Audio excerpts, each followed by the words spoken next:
All right, the next award is the Ben Bradley Editor of the Year Award, the oldest and most respected award to an editor in our profession.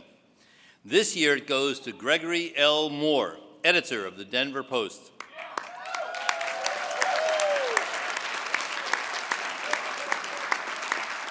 The newsroom goes Here's quiet a after brief midnight. video. Well, and you'll see. Down to just a couple digital producers, the Denver Post was no different as July 19th gave way to the 20th. Just 39 minutes into that summer day, the quiet was shattered. 315 and 314 for a shooting at Century Theaters, 14300 East Alameda Avenue. They're saying somebody's shooting in the auditorium. 315 and 314, there is at least one person that's been shot, but they're saying there's hundreds of people just running around.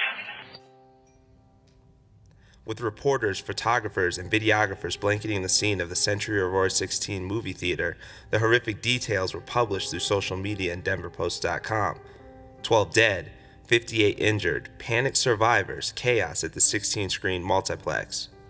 And so began days of around-the-clock coverage led by Editor-in-Chief Greg Moore. Under Moore's guidance, the Denver Post published thousands of stories, tweets, Facebook posts, photos, videos, and interactive elements, all as reporters and editors tried to cope with the emotional toll of the grisly news.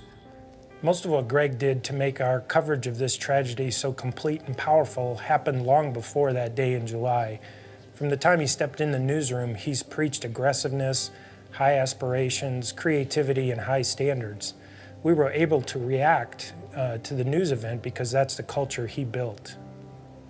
As the Post fed the insatiable appetite for information on its digital platforms, the newsroom began planning 14 pages of coverage for the next day's newspaper. Included in that report was a graphic of the scene, profiles of victims who had been identified, the anguish of the survivors, details of selfless acts of heroism, a profile of the alleged gunman, and the shocking news that he had booby-trapped his apartment in an apparent attempt to injure first responders and neighbors. I remember that morning we had all gathered in an office over here and we were brainstorming what to do, and we had probably 40 ideas scribbled all over a whiteboard in there. It was just chaos. Greg came in, he'd been out of town. Remember, he pointed at the board, I would like this, I want a really good TikTok by our best people, I want a profile of the shooter, I want to do good stories about the victims, and it just helped bring a lot of clarity out of chaos. What we've always known about Greg is the man can make a decision. On day 2, while police and bomb experts were successfully untangling the explosives at the suspect's apartment, officials released the names of the 12 victims. On day 3, the community stopped to remember. Thousands arrived, some driving hours to pay their respects. The makeshift memorial was growing by the minute, and President Barack Obama landed to visit hospitals and speak to the community. And then on day 4, the nation got its first look at James Holmes as he appeared in court. With a tangle of orangish red hair atop his head, Holmes barely paid attention. All of this was captured by the experienced staff of print, photo, and video journalists led by Moore. For our staff of photojournalists, we all know what Greg's expectations are. That night was no different. As they rolled out of their beds at 1:30 in the morning and headed to the scene, they knew that they had to cover that event in a compelling and humanistic way as to give our readers and our audience online a greater understanding of the horrific nature of that event. These expectations were set a long time ago, and he holds us to them on a daily basis, whether it be in print or online, to try to tell the stories of our readers' lives in a way that they can better understand them. Incredibly, the newsroom was able to maintain this pace of reporting for several days. The thing that really impresses me about Greg Moore is that he is the smartest guy on our newsroom floor, and when a big news event happens, and you may have heard we've had some big news events this year, he is laser-like in his focus, and he really lets his leadership know that the whole world is watching, and we have to be at our absolute best. We are proud of the ways we served our community during this tragic story. There's no forecast for a mass shooting. There's no chance to halt vacations, plan stories, or prepare the staff. There's only the training, skill, and drive of your newsroom.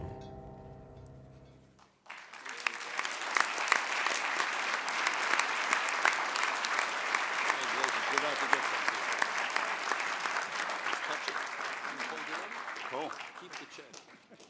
Cool. Thank you. They told me if I talk too long, that they'll start playing the theme from Jaws like they did on the Oscars. So I'm going to try to stay with the allotted time. First, I want to thank the National Press Foundation for this great honor tonight. It's really it's one of the highlights of my career, and I'm very, very appreciative. I got my start in journalism as a summer intern at the Akron Beacon Journal in 1974, and I remember in August of that year when Richard Nixon resigned, we were all standing around the lone television in the newsroom, and it was at that point that I said, this is something that I want to do. This is the way I want to make a contribution to America. And I'm so honored to get this award because it's named after Ben Bradley, the man that was sort of the engine that made that great moment in journalism happen. I wish he was here, but hey, if anything that's named after Ben Bradley, I'm happy to have it in my room. So. And I've been doing this for 40 years, and I've enjoyed every moment of it. No one makes it to an opportunity like this by themselves, so I want to say tonight what's really important to me. The video, I think, really exuberantly speaks about what my staff thinks my contribution to our journalism is, and I'm deeply appreciative of that. First, I want to thank my family. I was talking to the folks up here on the dais, and I was like, we have 3 tables here. And they were like, really? Like, what's the secret? How'd you do that? So I want to thank my family. My mom is here. My wife is here. My mother-in-law, my father-in-law, my brother-in-law. Thank you for your support. It really means a lot. I want to thank my many friends here, and I don't want to try to name them all. I've got a lot of friends here, and all I want to say is I've learned a lot from you all about competition and about loyalty and leadership, and I'm really grateful. All that you've taught me is up here with me tonight, so thank you. I want to thank my Denver Post family. Many of them are here. And I would just say that I wouldn't be here if my newsroom did not embrace excellence. Our coverage of the Aurora story really embodied everything that we believe in about breaking news, the importance of being first, the importance of being fast, the importance of being accurate, the importance of being complete, and the importance of being probing in your journalism. And I think those qualities really distinguished our coverage of that terrible tragedy. And so I'm really grateful for everything that everyone has done at the Denver Post. I also want to thank my Digital First family, which is here, and especially our editor-in-chief, Jim Brady, for making this an extra special night. And I also want to say that, we really appreciate the push to really exploit every aspect of our digital platform, which I think was so important in the first hours of our coverage. We didn't have a newspaper for 18 hours after the shooting at the Aurora Theater, and our coverage was really, really defined by what we did online, and I thought we were excellent. So thank you, Jim. Then just a couple of personal notes. My former editor at the Boston Globe is here, Matt Storm, wave. And I just want to thank Matt for promoting me to managing editor at the Boston Globe. And I've said this many, many times that the last 11 years would not be possible without the previous 16 at the Boston Globe and being at your side and learning at your knee. Matt, thank you so much.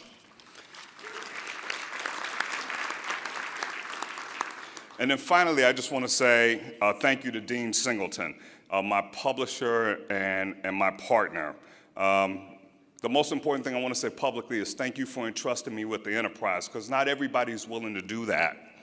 And for allowing this sapling to grow among the redwoods. I really appreciate it. Thank you so much. Thank you all. It's really a great honor. Thank you.